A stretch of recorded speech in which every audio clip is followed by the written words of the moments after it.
it's too big to rig. Make it too big to rig, because these people cheat like hell.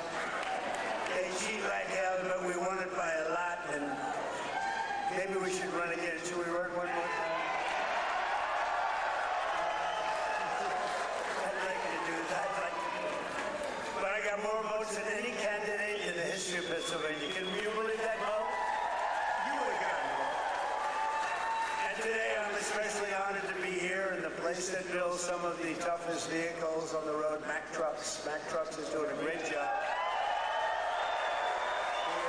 The Mack people, the chairman, we have the whole group of here, all the leaders, the big guys. They're trying to get a contract for 15,000 trucks.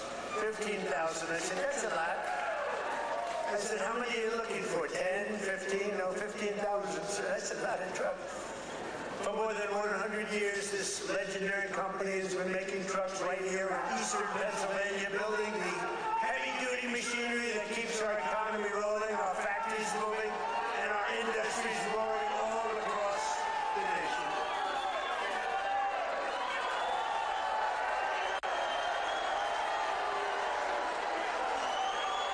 And you are the men and women who put your pride and spirit into those beautiful words, stamped on every Mack truck that said, made in the USA. It's made in the USA.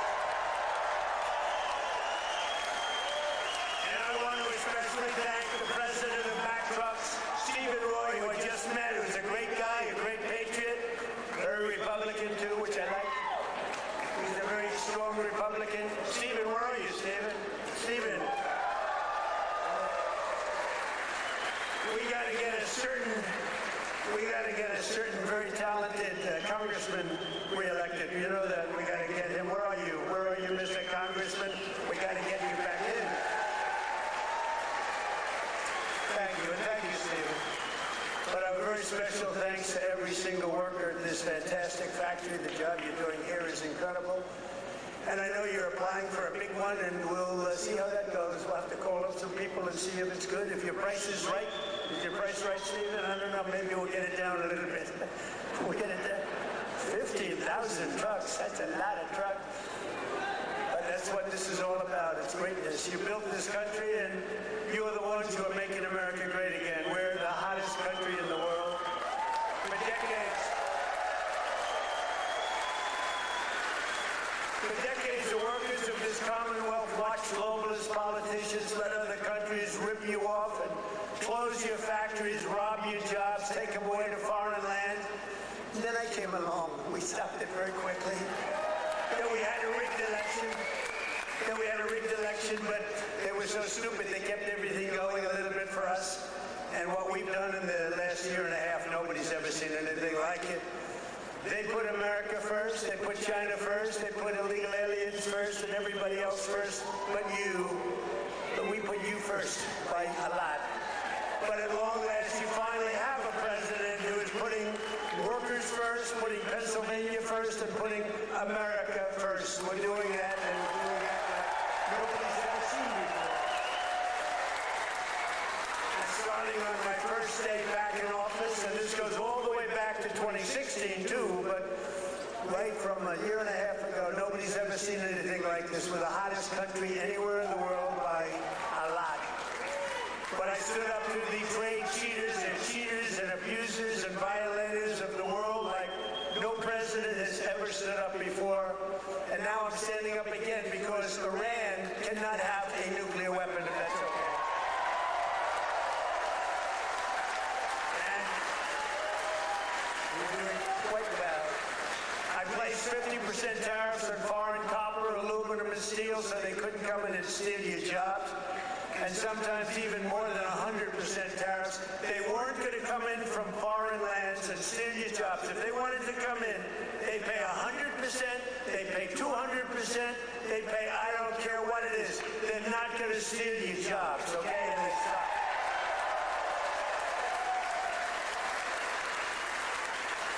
And right now we have more factories being built, and I mean car factories, AI factories, factories of every type that we've ever had in the history of our country by 3 times. That's because they didn't want to pay the tariff. How don't you pay a tariff. You build your factory here, and you hire American workers. It's quite simple, actually.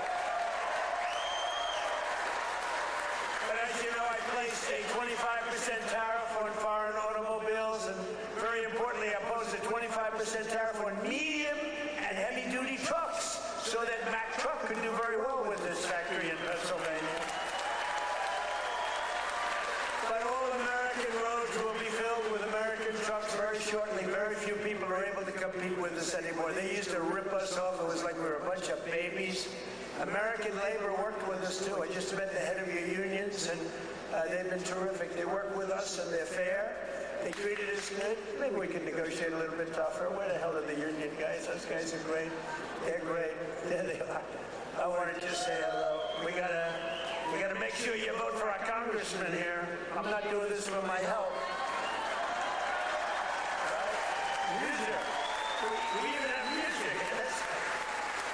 Within a single year of taking office, I slashed trade deficit with China by the largest amount in the history of trade. And we, by the way, have the biggest trade deficit cut in the history of our country, 67%. Think of this. We had a trade deficit. We cut our trade deficit. If you're a president and you cut it by 1%, they say, oh, you're doing a great job. 2%, you're a genius.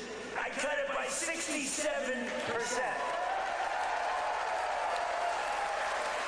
That's why you have all of these factories being built. They'll soon be opening. They're already opening, but when those factories are opening, I don't know what you're going to do. You're going to negotiate very good salaries, that I can tell you, because they need you. In many ways, they need you more than you need them. American exports to the rest of the world are up by $150 billion. You hear that, Bo? It's not bad. You're going to wrestle a long way to make that. Bo's going to have to win a lot of tournaments to make that money. Think of it, $150 billion up. We never had that. We always have losses.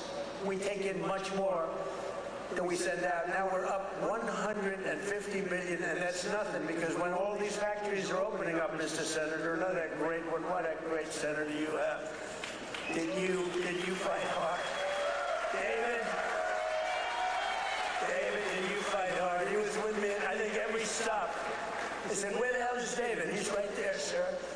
And he's working hard, and he's a great guy, and he's working very hard for you. But a short time ago, we were a dead country. We were laughed at all over the world. We were a dead country. People were laughing. They were saying, what the hell happened to that country? The King of Saudi Arabia said it 2 years ago. I was over there. He said, you know, sir, 2 years ago you were a dead country, and now you're the hottest country anywhere in the world. It's true. And we're hotter now than we were then.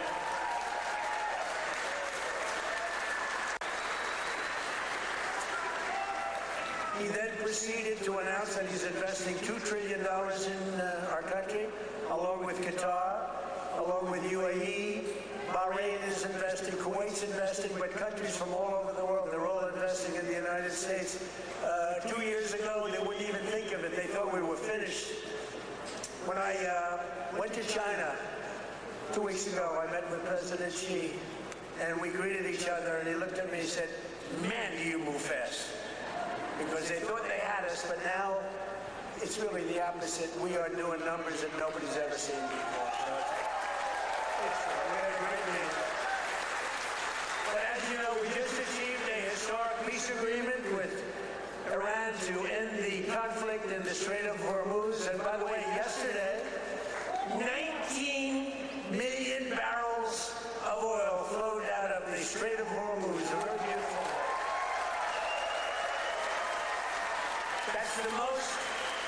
That's the most oil in the history of the strait. It's never been any, you've never seen anything like that. It's called an oil gusher. And most importantly, we are ensuring one thing very importantly, because this is why I did it. I did it for this reason, 99% for this. Iran will never have a nuclear weapon. And they agree to it. But remember, this wasn't easy. We had 47 years worth of presidents and other people, other countries too. We're not the only one that never did anything. They were the bully of the Middle East. And now we're leaving Iran with no Navy, no Air Force, no anti-aircraft,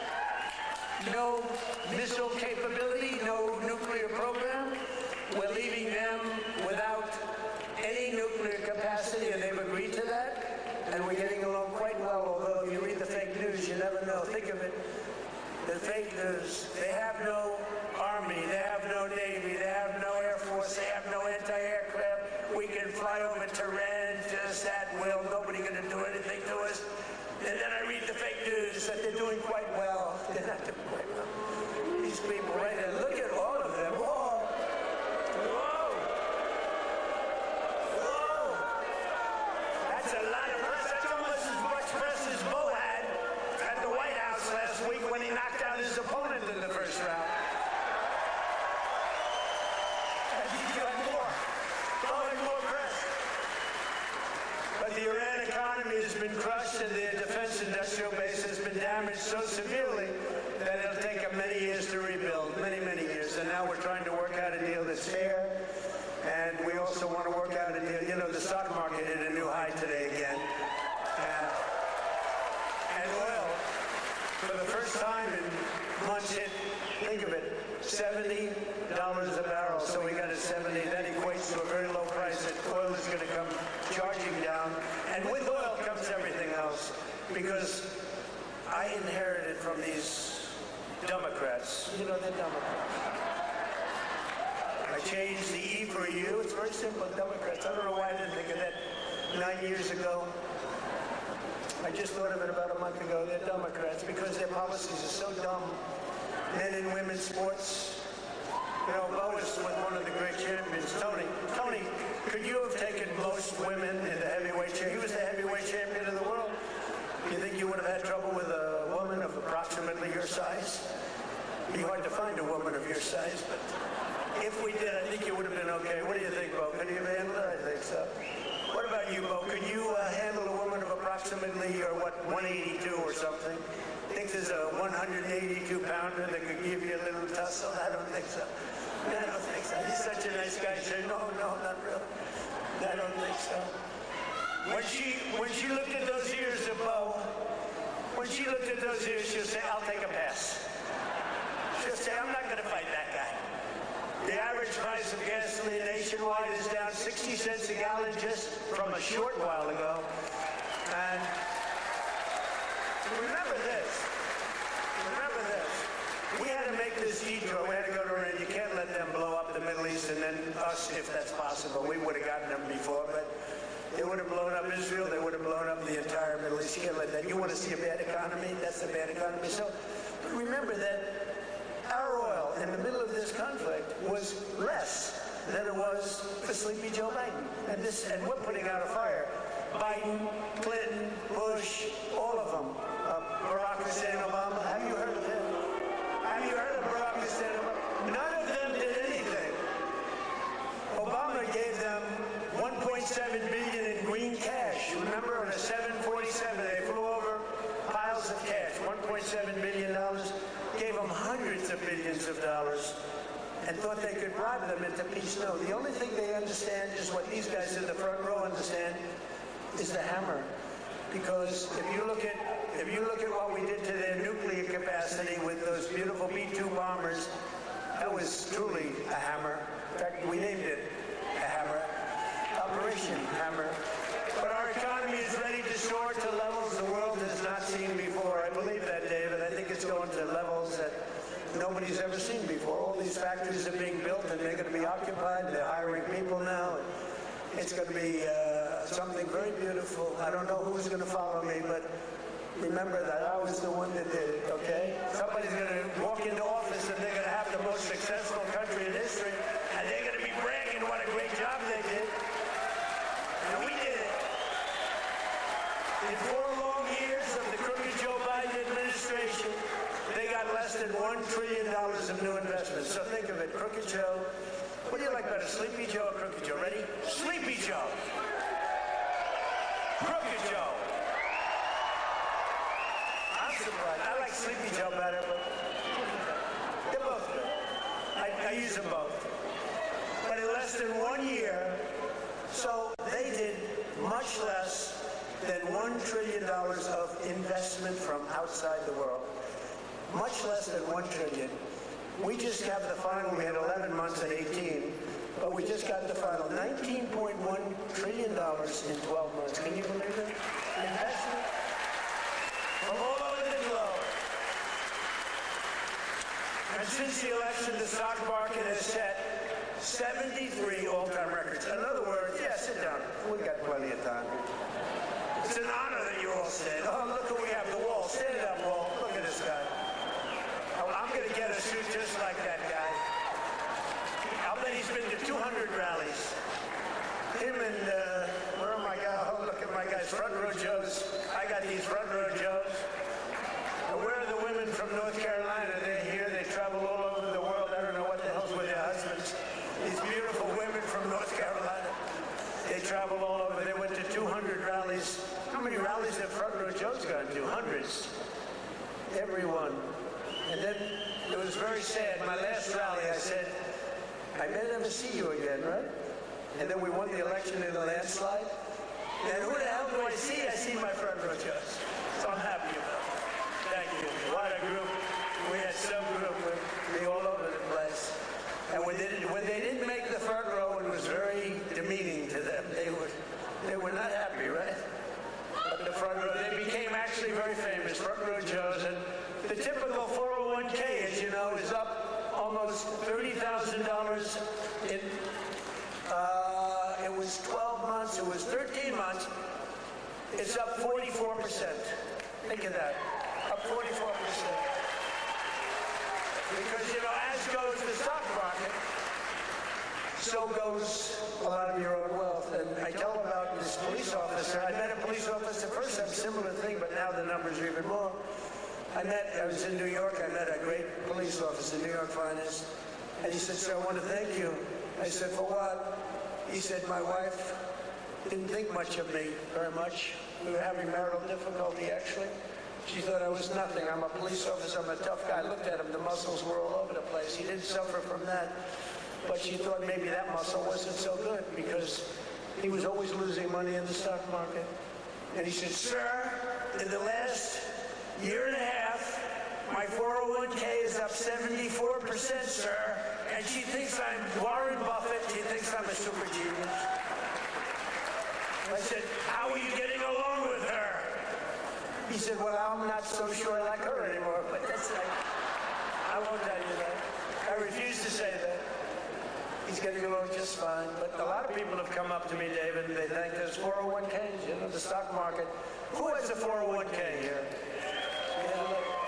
A lot of people. More Americans are working today than at any time in the history of our country, and we've created over 32 now. Think of this, 32,000 new jobs just starting in Pennsylvania alone. David, you have to get credit for that. And in the last few months alone, we've added 2,600 Pennsylvania manufacturing jobs, and that number is going to go much, much higher as the factories start to open. Because right here in Lehigh Valley, Eli Lilly has just announced, great company by the way, drug company, a $3.5 billion investment in a brand new state-of-the-art manufacturing facility right down the road. That's going to create over 1,000 jobs, just that one. Nokia is investing $30 million to expand its semiconductor testing and packaging operations, thousands of jobs. And B. Braun has announced a $20 million expansion of its medical device manufacturing operation in Allentown. I love Allentown. I love any place that goes from it, which is the entire state of Pennsylvania, the entire Commonwealth. Never make the mistake of using the word state. Well, I'm not sure that people care, but the Commonwealth of Pennsylvania voted for us at levels that nobody's ever seen before, David, and you too, and we're proud of you because you had guts. This man had guts. He lost one time to a tough candidate, and he did it again to a tougher candidate, and I tell him if he didn't win, his wife, who's a beautiful woman, would have left him. I'm telling you. Nina, she would have left him, so he had great courage to get a second time. He was a very successful guy. He ran, stand up there. She would have left. I was so worried because he's a friend of mine, and that was a tough race. You know, he was running against a guy 24 years, and his father was in for like 30 years. That's a long time, and he had to beat him knowing the pressure. That's called pressure. Knowing his wife was gone if he didn't make it. She was gone 100%. But he's married actually to a terrific woman. She probably would have stayed. I'm not 100% sure. And last year I saved a great American company, U.S. Steel, and we're keeping its headquarters in Pennsylvania where it belongs. And $17 billion has been invested by a great company in saving U.S. Steel. They were gone. I think they were closed up and they were ready to go. And now they're building factories like nobody's ever seen. They're expanding the operations and building a couple of brand new steel plants.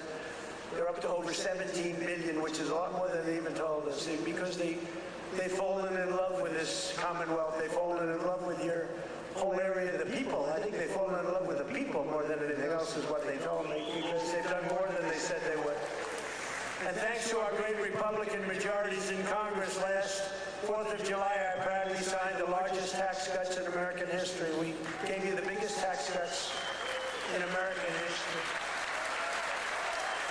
Not bad. Not bad. We delivered no tax on tips, no tax on overtime, and no tax on Social Security for our great Pennsylvania seniors. No tax. And our tax cuts are projected to boost take-home pay for Pennsylvanians by an average of more than $10,000 a year per household. That alone should win us the midterms. We got to win the Muse, and we got to win the midterms. Muse is another great guy, stand-up music. Been with me for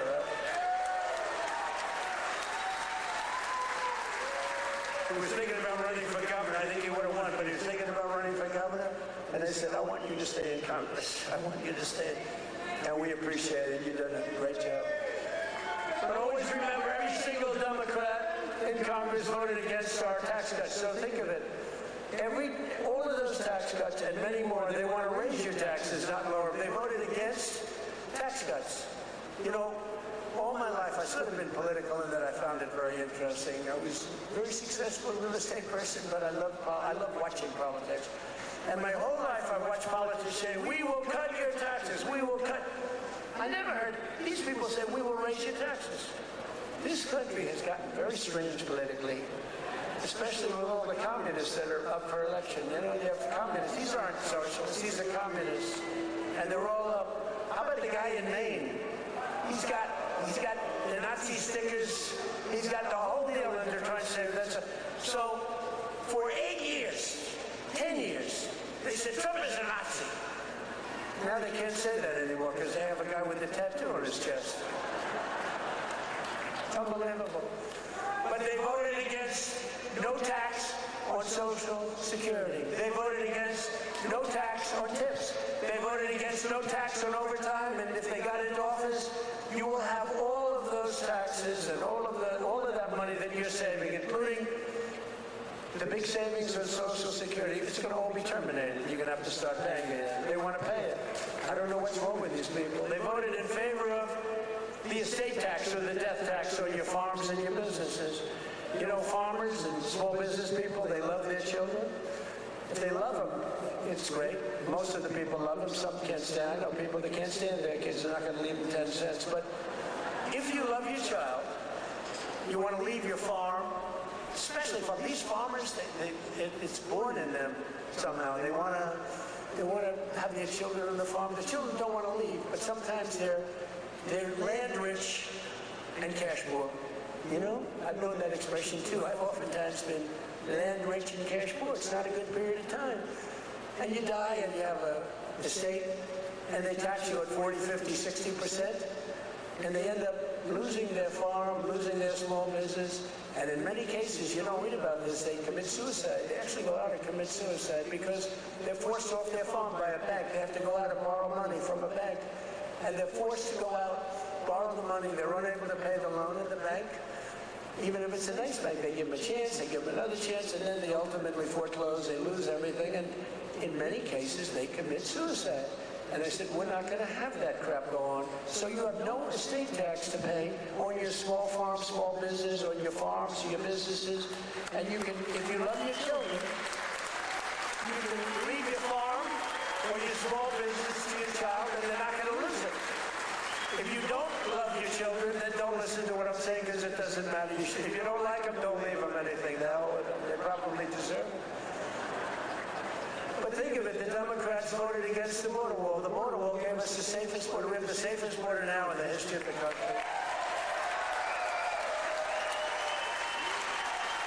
They voted against voter ID.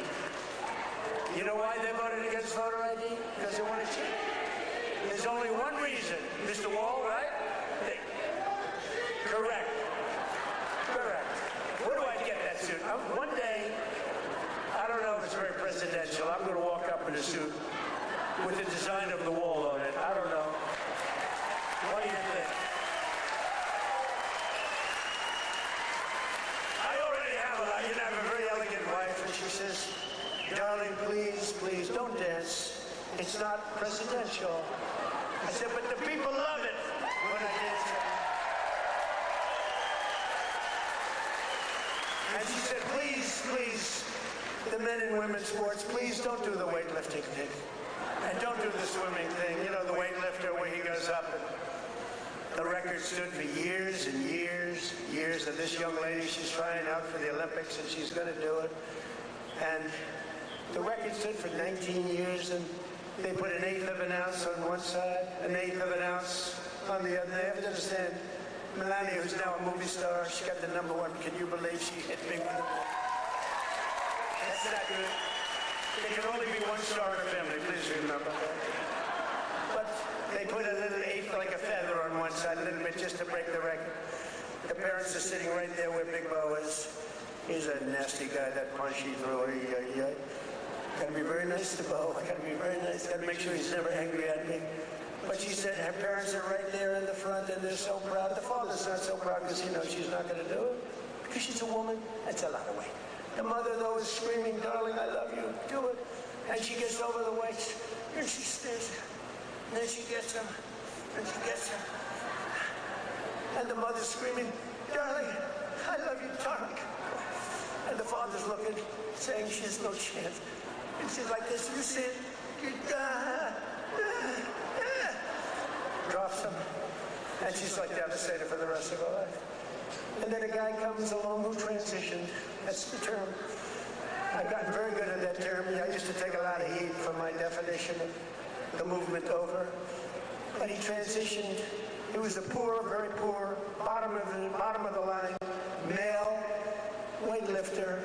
But now he's a female weightlifter. And he looked at the amount. I think it was like 210 pounds or something like that. Well, that's a lot for a woman, but not that much for a man. You could do it with one hand. And he goes, looks down at the weight.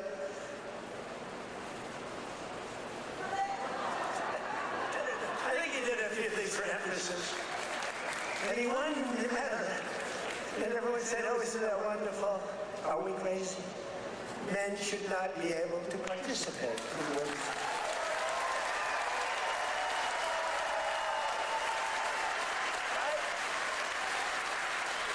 That's a 99%. You ever hear the fake news? They say, that's an 80-20 issue. No, it's not. It's 99-1.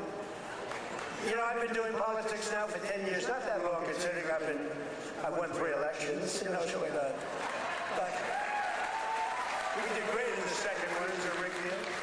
But pretty short. But with all of that, and all of the time I spent speaking to people, they say, sir, could you cut taxes on this? Could you get me a tax deduction on a car loan? I did that. By the way, I did that. If you borrow money to buy a car, you get it. All these things. They asked me for hundreds of things. Not once did anyone ever come up to me and say, sir, please, this is so vital. You have to be able to have men play in women's sports. Please, sir, could you pull that off? I've never had anyone ask me for that. So I say it's a 99-1 issue, not 80-20. The fake news back there, they say, oh, that's a tough issue. But I don't like talking about it because I want them to continue on with that. I want them to continue on with the, they're in favor of the mutilization of your child for transgender purposes, the mutilization of your child. And I would say politically it's a very good thing to run against a person that's in favor of that kind of stuff. So we let them, we don't bring it up during off-political seasons, but we have a political season coming up, and they'll be doing all of that nonsense, and they're going to lose a lot of elections. And now, if you look at New York, we have all communists running. They're all excited. They're going to win their primaries, but I can't imagine they can beat a normal Republican. So I think it's a good thing, Muser. What do you think? I think it's a good thing. Wouldn't you like to run against somebody like that? Well, Shapiro's not that much better, to be honest with you, but I will. They're all being forced. They're all being forced. A guy like Shapiro, he's going to be forced to the left. Otherwise, he's not going to get the nomination. But they voted against proof of citizenship. Think of it. We'd like to have proof of citizenship. You walk into the voting booth. Would it be okay, sir, if I looked at you and said, how dare you ask me for my citizenship? You know, in California, if you ask that question to a voter, you are criminally liable. In other words, they can put you in jail. If you say, sir, do you have proof of citizenship? They put you in jail if they ask that question. You're not allowed to ask that. Did you know that? It's the craziest thing I've ever seen going on. Hey, did they screw the kid, Pratt? Boy, he's leading, and all of a sudden he's lost. And it was sort of interesting. The election, you ever see an election where they're 2.5 weeks in? An election that takes weeks to count the votes? But after the evening, it looked like he was going to win, or certainly be in the runoff.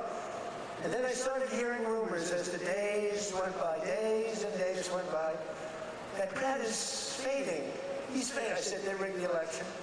And then lo and behold, he didn't qualify, even though he was so far up in the third place person that it was almost impossible, and he didn't qualify. And then it started happening with the next candidate, Steve Hilton, who's running for governor. He was up in front, just about leading, no problem. And all of a sudden, about 4 or 5 days after, this is after the election's over, they said, Steve Hilton is starting to lose votes. I said, here we go again. And I called up the U.S. Attorney in California. They said, we're going to have a number in the next week. Next week. I called up the very powerful, very good U.S. Attorney in California, and I said, do me a favor. Take a look. They're trying to steal that election, too. I guess they called up. They said, this is the U.S. Attorney call. We have your great U.S. Attorney here today, by the way, and your assistant U.S. Attorney. They're doing great. David, thank you. But, so over the next week, he was definitely going to lose, but the U.S. Attorney called. We want to check your votes.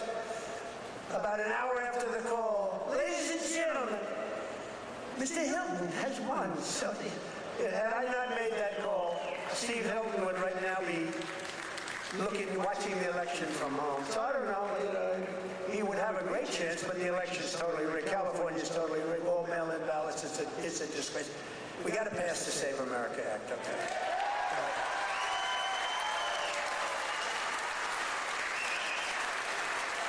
You got to pass Save America. You, me, these guys.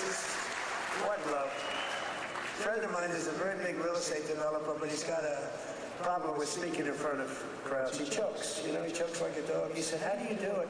I say, it's easy, because there's so much love in the room. There's so much unbelievable love. It's easy.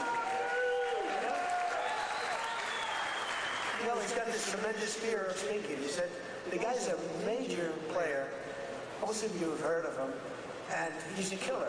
He destroys people for a living.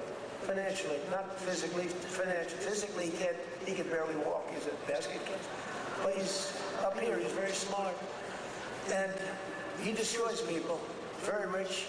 But he can't get up in front of the crowd and talk. I said, what's wrong with you? He said, I don't know. I have a fear of crowds. Do you believe it? All sorts of people. A lot of people want to do what I did. A lot of people, David did it. David was very successful, but he's a great speaker. But a lot of people, they say, well, Trump became president from being a very successful businessman. He became president. I want to do it too. And that's when they find out that they might have the flaw of speaking, or even worse, is a terrible past. The past will come out to haunt you. It's not an easy thing to do, but I love it. I say it's real easy to do when you have people that love you. I guarantee, who here voted for Trump?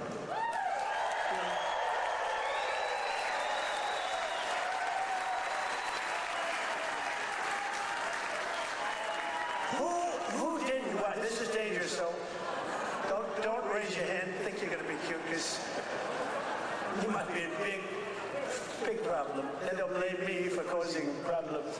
Who did not vote for Trump? Young man, he wants to be. He's a young man, he thinks he's being cute. As he gets pounded on.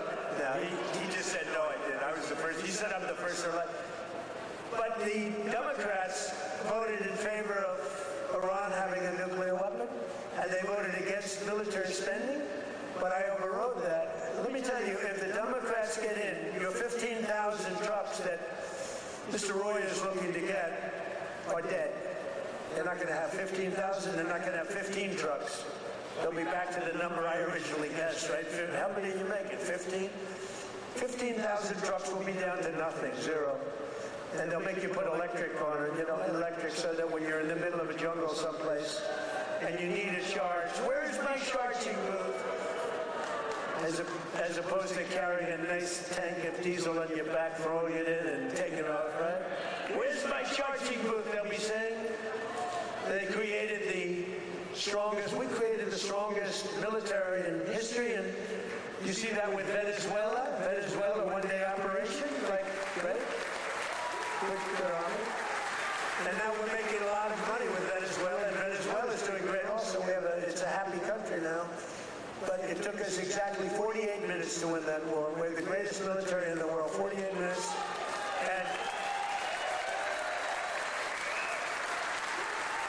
And we paid for the cost of the war, wait till you hear this, 28 times already.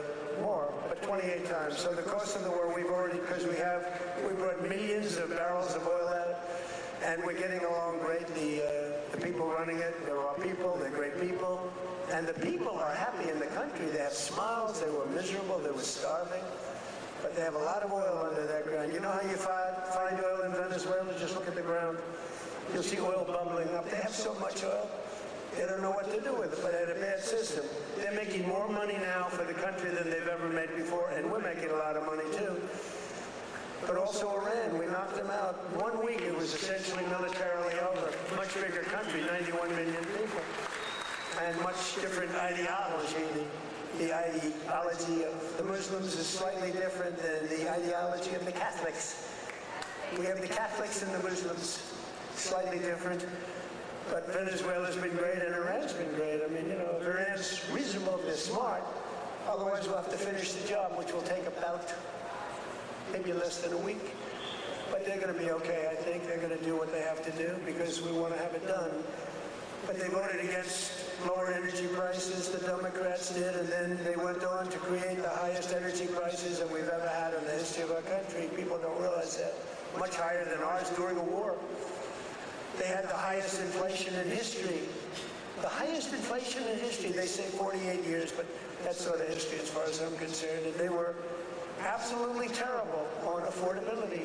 Remember, I got here, my first day, the fake news is screaming at me, what about affordability? I'm only here 1 day. Remember, eggs were up about 5 times higher than they ever were? And we have prices are coming down right now at levels that you've never seen. And now with oil crashing, you're going to see something really amazing. And to top everything else, they let 25 million people into our country, many of them criminals and thugs and people from mental institutions and drug dealers. They even let 11,888 murderers into our country. Murders, 11,888, more than 50% of which have killed more than one person. And I've gotten the worst of them out. We've gotten them out, Tom Homan and our whole group of people.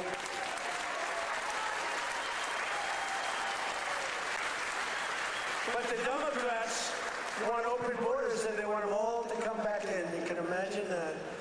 The people of this Commonwealth will never let that happen again. What they allowed to happen to our country, we can never allow to happen again. As an example, the war with Russia and Ukraine would have never, ever started if I were president. We can never let elections get rigged again. But we're pleased to be joined today by one of those Pennsylvanians who's benefiting from the historic tax cut, Sergeant Sam Elias, with the Bethlehem Police Department. Is a great guy. You didn't know. Sam works the night patrol so that he can help his wife take care of their 6 beautiful children during the day. told their youngest is named Melania. Can you believe that? The name Melania. Where did you come up with that one? After our great First Lady. So Sam is taking home thousands of dollars extra because of no tax on overtime. And Sam, you want to come up and say a few words? Come on up.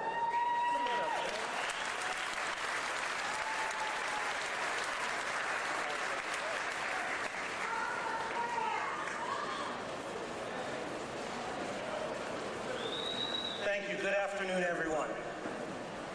I'd like to express my appreciation to President Trump, Congressman Ryan McKenzie, and the entire White House administration. As a father of 6 children in a single-income household, I can tell you the Working Families Tax Cuts is a policy that helps my family. Hard work should pay off, not get punished with higher taxes. No tax on overtime, no tax on tips means more money in the pockets of working Americans.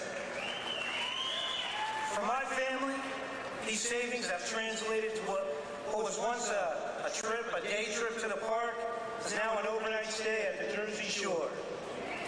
Bigger tax returns have allowed Americans to create new family memories and save for future projects. As the President said, I also work night shift as a police sergeant in the fine city of Bethlehem.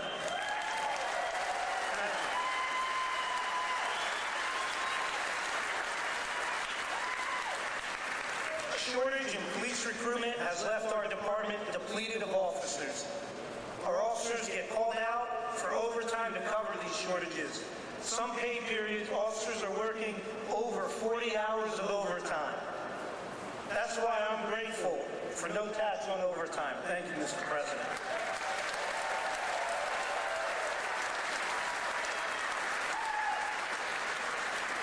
I'm also thankful for the support President Trump and Congressman McKenzie have shown for law enforcement.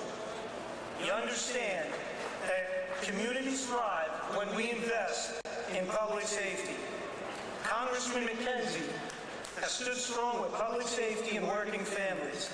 And that's why he's been endorsed by the brothers and sisters of Bethlehem FOP Star Lot 20.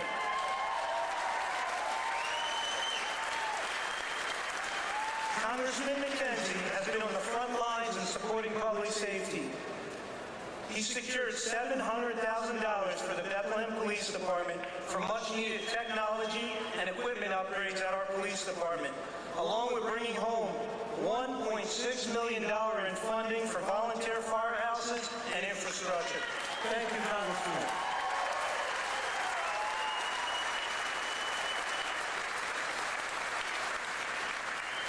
I'm a very grateful American, a son to Lebanese immigrants who came to the United States 50 years ago in pursuit of the American dream. My 80-year-old father is here with me today.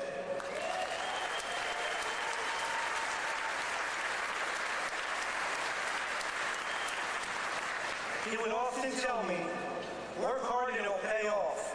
Well, 50 years later, thanks to President Trump and Congressman McKenzie, my father's dream has come true. I thank you for that.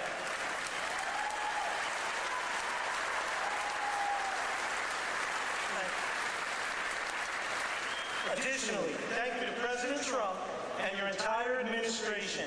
After more than 50 years, the Lebanese people finally have an American ally who advocates for a sovereign and independent Lebanon, governed by the Lebanese people. Thank you for that. Mr. President, you have the support of almost 20 million Lebanese people worldwide.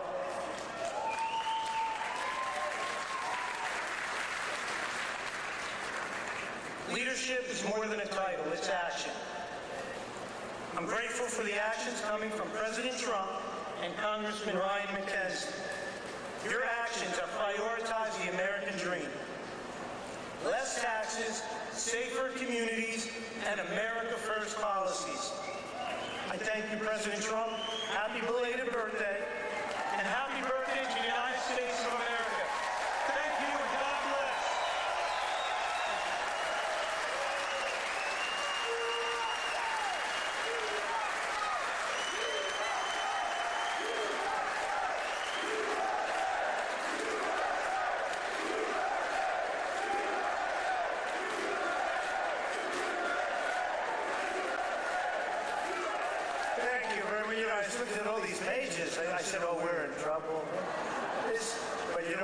good.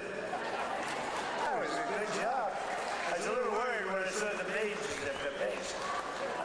Very good. Great job. Sam, where's your father? Hello, Bob. How are you? Got a good boy. Got a good boy. Yeah. Taking care of your people. So our administration is also delivering one historic win after another for another group that works a lot of overtime, and that's our great auto workers. We have a lot of auto workers in here today. Just as I promised, the UAW workers, and we did great with them. You know, Republicans, I don't know, for whatever reason, they don't do like I do. But in the campaign, I ended Biden's insane electric vehicle mandate, that crazy mandate, which meant that in a short while, all cars had to be all electric, and many of them would be built in China and others in foreign countries all over the world. That's what was going to happen, and I stopped that. I ended it in my first week in office. I ran on it. And you know what? If you like electric cars, I think that's great. I wouldn't say Elon was thrilled with what I did, but he understood that. But if you like electric cars, I think it's great, but you have to have the right to buy a regular, I mean, we have more gasoline than any country anywhere in the world. If you want to have gas, if you want to have a hybrid, you can have whatever the hell you want, including electric. But I terminated Biden's disastrous fuel emission standards that would have crushed Mack Trucks. Mr. Roy, your company would be crushed if I didn't do that. You wouldn't be bidding on anything, neither would anybody else. It was the most insane environmental regulations ever conceived of by man. It was totally unreasonable and ridiculous. And you can sell trucks for much less money that are now much better trucks that work, that actually work. And we made interest on auto loans, fully tax deductible, but only if you buy a car that is made in the USA. Otherwise, we're not interested. And I say to the auto manufacturing business in America, we have more auto plants being built today than we've had in 60 years, and I think maybe ever. And bigger and better. They had one, a big one in a certain state that I love also. I love a lot of places. And they took out this old plant, but it was big. And I said, did you redo it yet? They said, we're not redoing it. We're ripping down and building a brand new one, a beauty. You know the one I'm talking about, Dave. But we're pleased to be joined today by Pat McHugh, a Marine Corps veteran, a great guy, who spent 28 years with Mack Trucks, and he leads the cab assembly and serves as new product line launch leader. It's a big deal. And Pat's grandfather worked here, his dad worked here, and now his son is working here and doing well. And they know how important it is to keep manufacturing jobs in Pennsylvania. Pat, say a few words.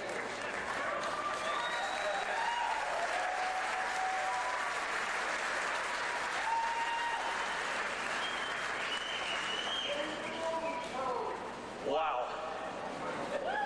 Good afternoon, Mr. President.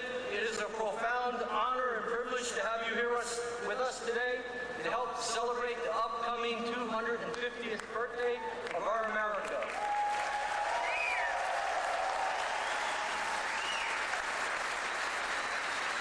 And most recently, our 125th anniversary of building Mack Trucks.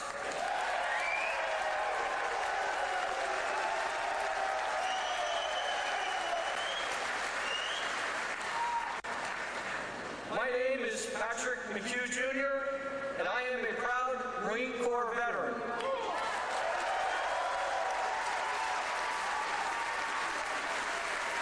In addition to that, though, I am an even prouder Mack Truck employee.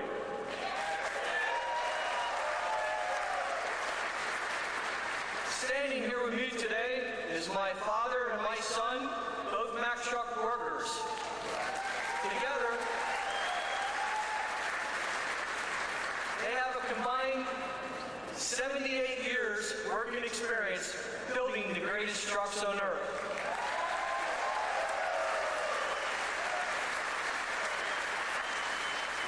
You can say Mack Trucks runs in our blood.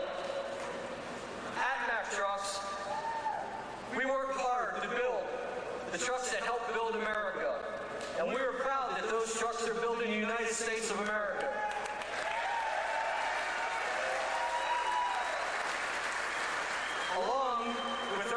UAW colleagues. We're open for business, and we're producing the best quality trucks we ever have. On behalf of our entire team, we warmly welcome you to our plant, Mr. President, home of the finest trucks in America, built by the most skilled and dedicated workforce in the trucking industry.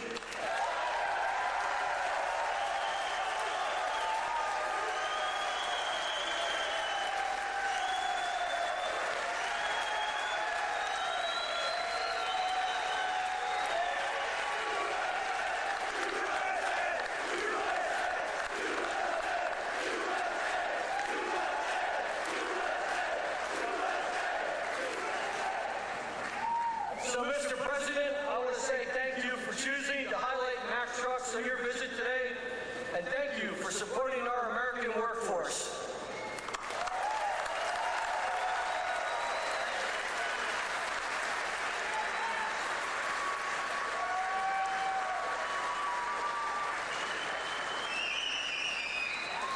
Thank you, Pat. That's a good family. That's a good family. They're proud of your company. I want to also thank two people, very special people, because I know them and I know what they do, and it's not easy, but they've done a great job. David Durgan and Timothy Herzog of the UAW committee. Where are you guys? Thank you.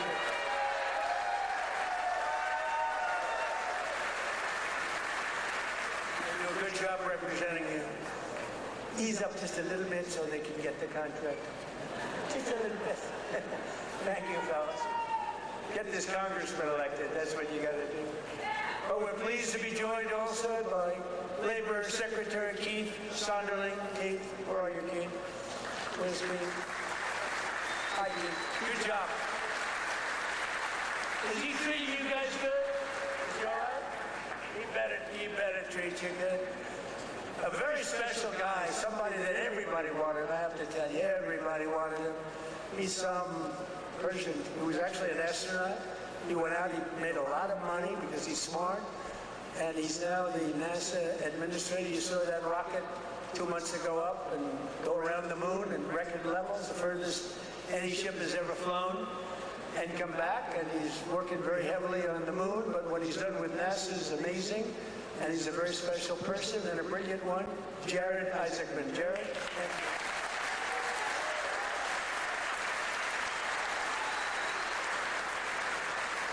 Great job. As well as, I introduced him a little bit only by the name David, because he knows me, and I know him by David. But David McCormick is your senator, and he's a brilliant person, brilliant businessman. He loves the Commonwealth. He loves Pennsylvania, and this is where he wanted to be. And he had a rough fight. This was a rough beating, like 24 years, and a father for 24 years. And I don't know. I said, are you sure you know what you're doing, David? But you won, and you won easily. And I'll tell you what, you have a great senator, one of the best in the country. So I just want to thank you very much.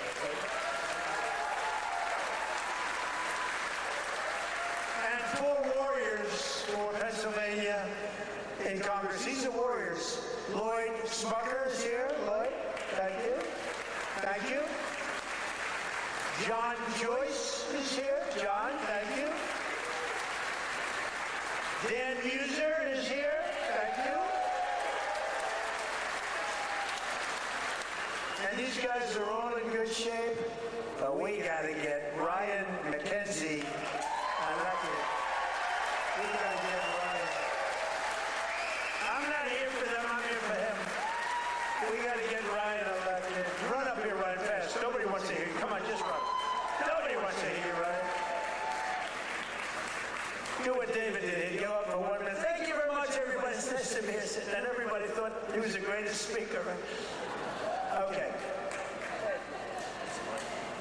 Well, Mr. President, I can't thank you enough for coming here to the Lehigh Valley, highlighting the great men and women of Mack Trucks, doing all the work that you do in Washington, D.C. for our veterans, our first responders, and everybody across this country to continue to maintain America as the greatest country in the world.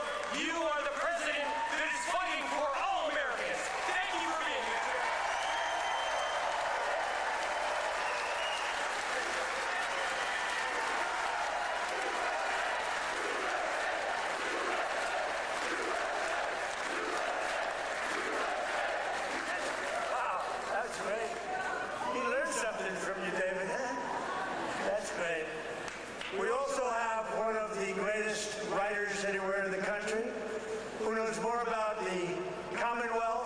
Pennsylvania. I think that anybody, she's a terrific person. Right from the beginning, she said Trump is going to win, therefore I like her. She said Trump is going to win in 2015. In fact, she wrote an article in 2014. She said this guy Trump should run. I hadn't thought too much about it. I was having a lot of fun putting up buildings. But she was very early on, and I don't think there's anybody that knows more about it. They used to call it the Rust Belt. I call it the Money Belt now. It's gone from the Rust Belt to the Money Belt. Either one is okay, but there's nobody that knows more about it than Selena Zito. She's fantastic. Where are you, Selena? Where are you, Selena, with your beautiful daughter?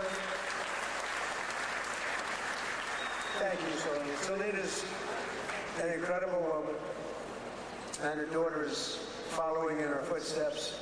She's just been so good. Very powerful writer, I've seen.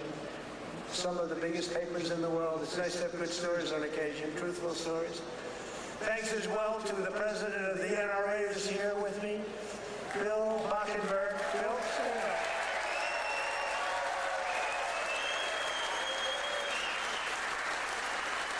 And they always give me their endorsement because I saved the Second Amendment, and you think it's easy. On occasion, it was not easy, right, Bill? But we did it. We did it with your help. And we're doing a couple of other things, working with you and your people. But I think you've done a fantastic job. The NRA, everybody, they really have been. They've been with me right from the beginning. And Bill asked me would I support the national right to carry legislation. How do you feel about national right to carry?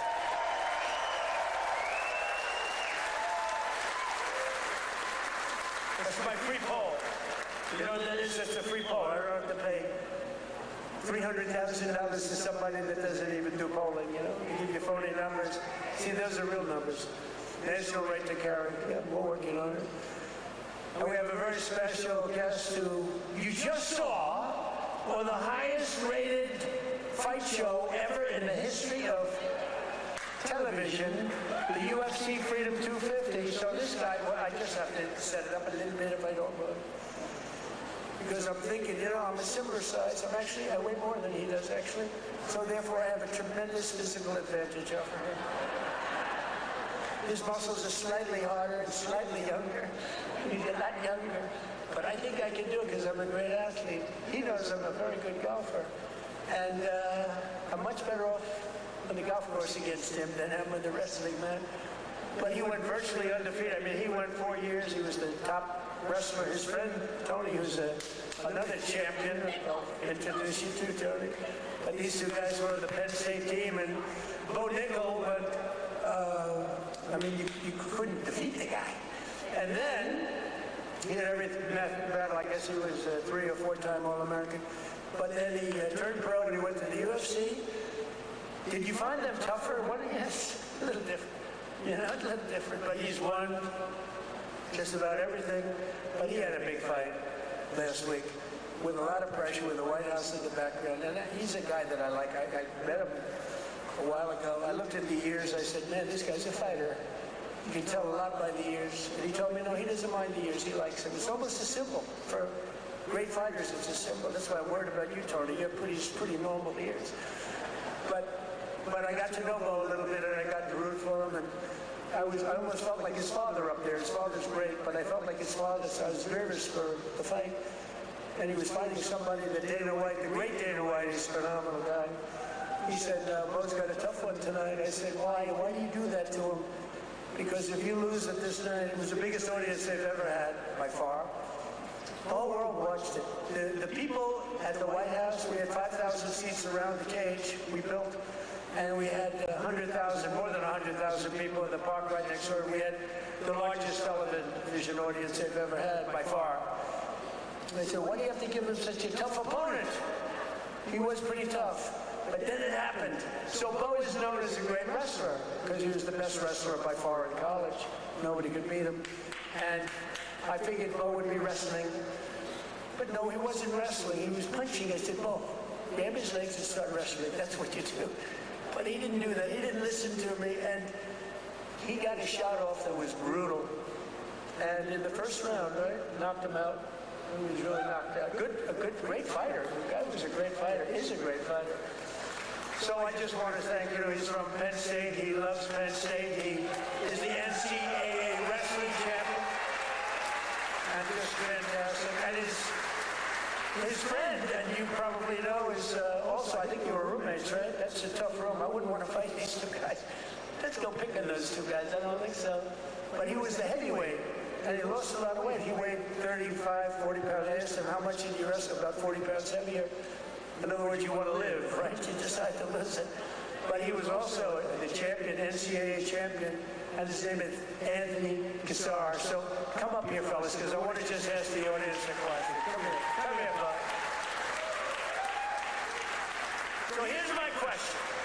If I work out for the next couple of months, really work hard, lifting those weights and really work, could I beat Bo or Anthony in wrestling? You're very disloyal. You're very disloyal. Say it.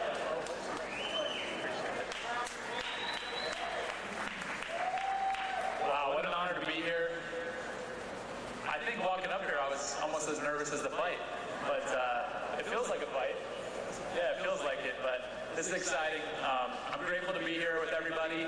So grateful to President Trump for making an event that, in my mind, never seemed possible happen. UFC Freedom 250 on the White House lawn. Unbelievable.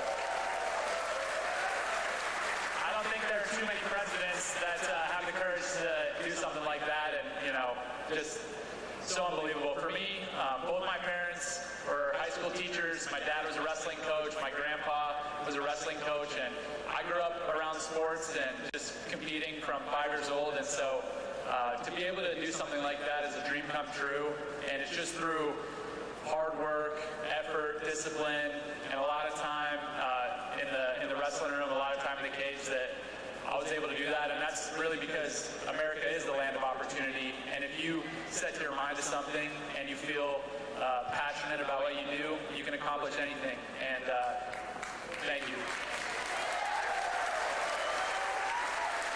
I don't want to take too much time, but I want to tell a quick story about the first time I met President Trump.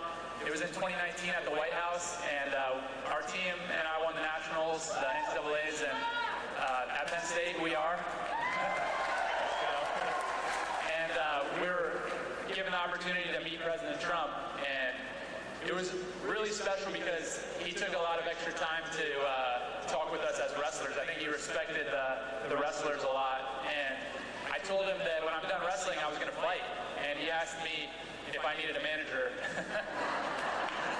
And I thought that he has better things to do than that, but really since then I feel like we've had a special connection that I'm extremely grateful for, and fast forward 7 years, I'm fighting on the White House lawn, and I turn and look at my corner and President Trump is right next to him.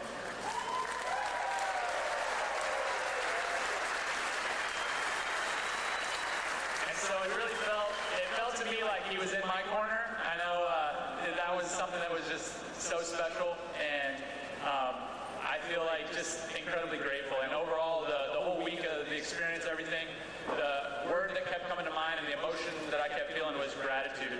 And I'm grateful for President Trump, grateful for all my friends and family and supporters, and I'm grateful to be an American, and it's the best country on earth, and God bless you all.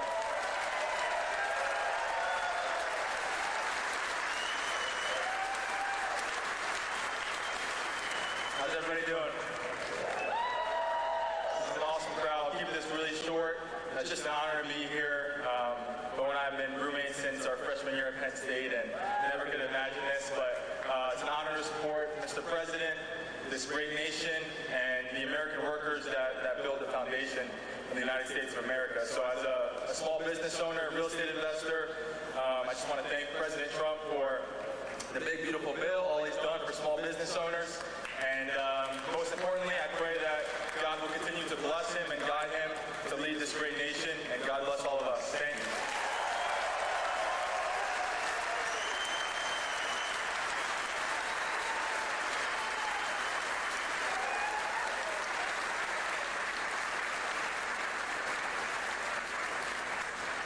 Two great champions, that's great. Good to have them here, too. We have a lot of champions in the audience. These are two very special people. When you do that, I was saying to myself, you know, going into that ring and you got all these people, we had the richest and the biggest politicians, we had the biggest of everything. You couldn't get a ticket. The tickets were selling for some crazy numbers, I heard. We gave them away to everybody, but somehow some got out. And I was saying that's a tremendous amount of pressure. And you're fighting the toughest people on earth. I mean, these are the strongest, toughest men on earth. No women in the crowd, but which is nice. But these are the toughest men on earth, and it's tremendous pressure. And you know, the muscles, you got the muscles, you guys, you got the big strong muscles, but you got this muscle too, because it takes much more than just the normal muscle to win those matches. I mean, the strategy and the genius that goes in. It is a genius. A lot of people wouldn't understand that, but there's a genius. There's a genius in sports, but there's a great amount of courage and power that you have that a lot of other people don't have. So congratulations, really great job. Great job. Good job, you. In everything we do, we're once again fighting for the people of Pennsylvania, and that includes our amazing Pennsylvania oil and gas workers. And I ended last administration's war on Pennsylvania energy, and I signed an order to drill, baby, drill. That's what we did. And you helped. The United States is now the #1 producer of oil and gas on earth, larger than Russia and Saudi Arabia combined by a lot. Look at that. Who would have thought that?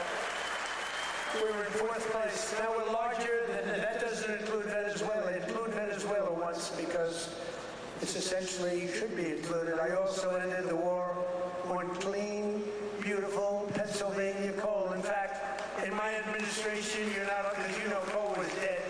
China uses it, other countries, very successful countries use it. The unsuccessful countries use wind, and those beautiful windmills that blow round and round and don't do anything except cost you money. Every time it goes around, you lose $10. It's supposed to make money with energy, not lose money. No, wind is every country that's using wind is a disaster. Every country that's using our beautiful substances from underground are doing very nicely, thank you. But in my administration, you're not allowed to say the word coal without preceding that word with the words clean, beautiful. So you say clean, beautiful coal. And I have Secretary of the Interior, Doug Burgum, who's fantastic, and Chris Wright. And they made a speech about coal, and they mentioned coal like 50 times in the speech. It's all about coal. And they kept saying, clean, beautiful coal, clean, beautiful coal. I said, no, it's enough. It's enough. But we're not allowed to use the word coal without saying, because what they can do with coal today is amazing. It is clean, it is beautiful, they can clean it. And it's a very powerful form of energy. And if you look at China, they're building 57 coal plants, big monster plants all over their country. And then we're not supposed to do that? No, we're doing that. Clean, beautiful coal. We've invested over $1 billion to save dozens of coal mines. We've saved them. They were ready to close, and some had closed. And more than 100 coal power plants, including the Keystone and the Conemaugh generating stations, right here in Pennsylvania, as you know, are really moving now and employing a lot of people. They were all getting ready to close up. They were essentially closed. We're working hard to lower the cost for all consumers, and we want powerful energy. Under my administration, the most favored nation agreements on drug prices that we just did are delivering the largest prescription drug price cuts in history, with numbers like 400, 500, and even a 600% reduction from where it was. Think of that. That alone should win us the midterm. And the fake news back there refuses to talk about it because they know how good it is, because they can't produce it. They've been trying to do it for years. Favored nation. We paid the highest drug price in the world by far. As an example, for the fat drug, which Bo and Tony don't need to take, but a lot of people are taking. Who takes the fat drug? So in New York, think of it, it was costing a fortune. Many, many times, it was costing $1,300. And in London, it was $87. And a friend of mine who's extremely fat, sloppy, but very brilliant. He's a brilliant businessman, but he's a slob, there's no question about it. Very neurotic person, which you need sometimes to be successful. But he called me up. He used to call me Donnie. Donnie! Now he calls me Mr. President. That's a sign of great respect. But he said, President, I just came over here and I bought, I won't say it was Epic or whatever the hell it was, but I bought the fat truck. I said, I didn't know you used it because it's not working. And I use him as, he's begging me not to use his name, so I won't. But he's a very successful, he's actually a pretty well-known guy, brilliant business guy, worth a lot of money. And he checked, he just, you know, he said, well, how come in London I just sent out and I'm paying $87 and in New York I'm paying $1,300? I said, because that's the way the prices are rigged. And it's rigged, the whole world is rigged against us. And I said, but you know what? You brought it out better than anybody can bring it out because I've been looking at it. They all said it was impossible to do. And I went to the drug companies. I said, well, it's not going to be any more. You're going to raise their price a little bit. You're going to lower ours a lot because the world is bigger than us. So it really worked that way. And they said, well, we'll do it. They were very unhappy, but they knew I wouldn't get it from the countries because you had to get it from the countries. Then I went to France. I said to a very nice man named Emmanuel Macron, I said, Emmanuel, you got to raise your prices on drugs. Of course I will not do that. Why would I do that? Because it's unfair. We're paying 10 times more than you. And you're going to have to raise them a little bit and we're going to drop ours a lot. He said, no, I will not do that. I said, yes, you will. He said, I will not do that. I said, yes, you will. We're putting a 100% tariff on all wines and champagnes coming into the United States. He said, yes, I will do that. And I had the same conversation with Germany, with every country, with UK, every single one of them within 5 minutes agreed to do it. Nobody could believe it. And they agreed to raise their price, and we have gotten the biggest price reductions in the history of drugs, medical. Nobody's ever seen anything like it. So instead of paying $1,300, you'll be paying about $175. Nobody's ever done that before. And this is on many, many trucks. A pill that sells for $10 in London and selling for $150 in Texas, any place, it's all the same in the United States. They basically discriminated, so now instead of $10, it goes to $20, because again, the world is a big place. And we would bring ours down to 20, from like 150 down to 20. This is the kind of price reductions you're getting. Go to Trump.com, by the way. And I didn't name it. That was Bobby Kennedy that did it with Dr. Oz. Everyone thinks I named it. I did not name it, but that site is through the roof. And these are the biggest price reductions in the history of our country for anything having to do with drugs, prescription medicine. So that alone should win the midterms. And there's a real chance that they would end it because they're totally controlled by these foreign countries, the Democrats. So starting next week, weight loss drugs will be available for just $50. Think of that. For seniors who previously had to pay $1,200, $1,300, $1,400, couldn't pay it. Think of that. Now, they don't want to write, look, they turn the cameras off when I talk about it because they don't want good stuff for us, because they don't want us to win elections. And why, I don't know. Why they want to have people pouring into our country, why they want to have high taxes, why they want to have all of these problems that took place over the last 4 years in the last administration, one of the worst administrations in history. But the other ones wouldn't be much better because they have all of these crazy policies. They've gone communist. But just over 1 year ago, we inherited the worst border in history, but I quickly turned it into the most secure border in the history of our country by far. Almost nobody's ever been there.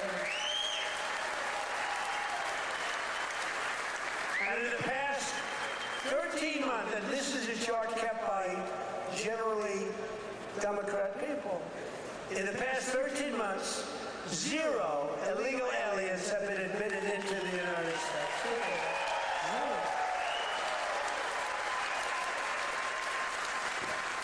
And even I find that hard to believe, but it's 0. I mean, they'd love to have it be high, but we can't do that. We have a country, and we're going to run it well. We don't want to have prisons released into our days.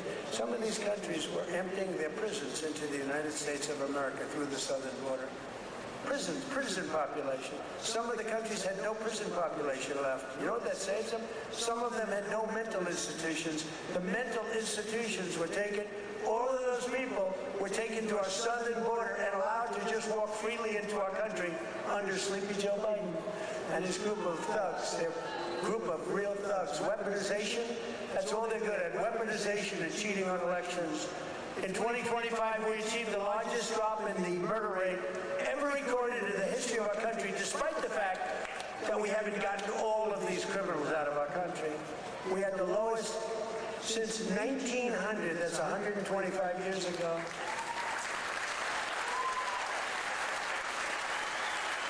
And we cut the flow of fentanyl across our border by 56%. That's a big number. And we cut the flow of illegal drugs coming in by water, coming in by ocean or sea.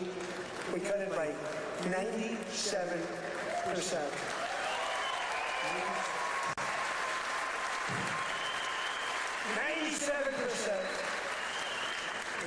It's very drastic, but people aren't traveling that way too much anymore.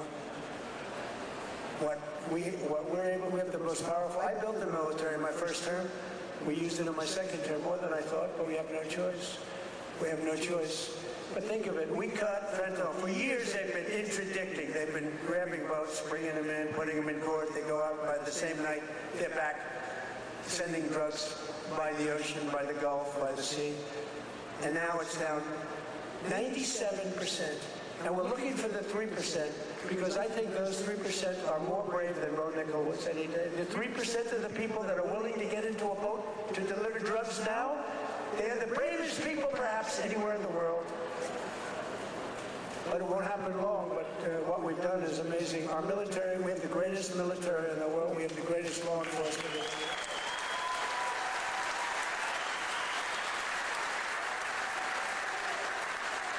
And we have the highest number of recruiting. So a year and a half ago, it was headlines. Nobody wanted to join the military, the Army, Navy, Marine. Nobody wanted to join any of them. Air Force, Space Force, I love Space Force, Coast Guard. Nobody wanted to join any of the military. They had tremendous recruitment problems. And even it carried over to the police. We have great police here. The police and the fire departments. Nobody wanted to do anything with the name America, anything with the uniform. And today, we have the highest recruitment, the most successful recruitment. Every single slot is filled. And that includes, they want to be policemen, and they want to be firemen and women. So we went from the least successful in our history, David, to the most successful in the history in terms of recruitment. It was very embarrassing. A year and a half ago, 2 years ago, and it all happened from November 5th. That's when we won the election. From November 5th on, everybody wants to be a soldier. Everybody wants to be in the Army, the Navy, the Marine. They want to fly the jets in the Air Force. The Coast Guard is hot. Everything's hot. And of course, Air Force. You know, I started Air Force. That was a part of the Air Force. The Space Force was part of the Air Force. I said, no, it's got to be separate. Got to do its own thing, and it's become. So we were in third place 4 or 5 years ago, and I put it in. We were losing to China and to Russia, and now we're totally ahead of both of them, like at numbers that they can't believe. Space Force could end up being one of your most important. To stop the massive theft of taxpayer dollars, including millions of illegals, we've launched the war on fraud, led by our great Vice President, J.D. Vance. Great job. Smart guy.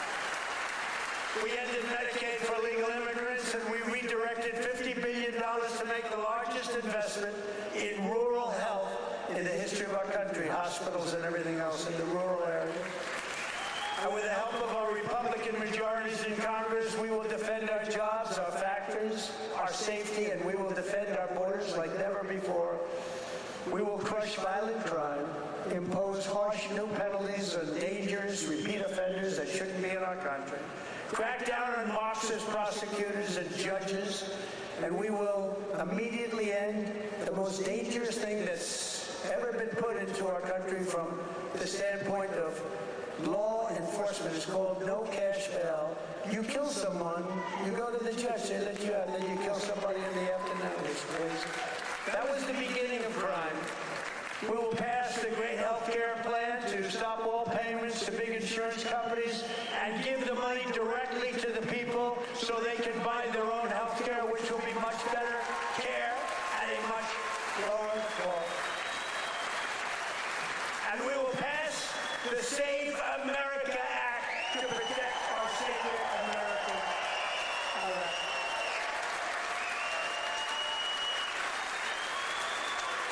And in the Save America Act, it's very simple. All voters must show a photo voter ID. Very nice. May we see a picture, please? All voters must provide proof of citizenship.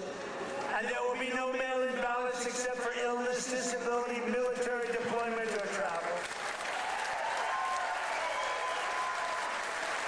And we will also, in that same bill, enshrine in permanent law no men in women's sports and no transgender surgery for our children. So together with the help of patriots throughout Pennsylvania and all across the land, we will make America powerful again. We will make America wealthy again. We will make America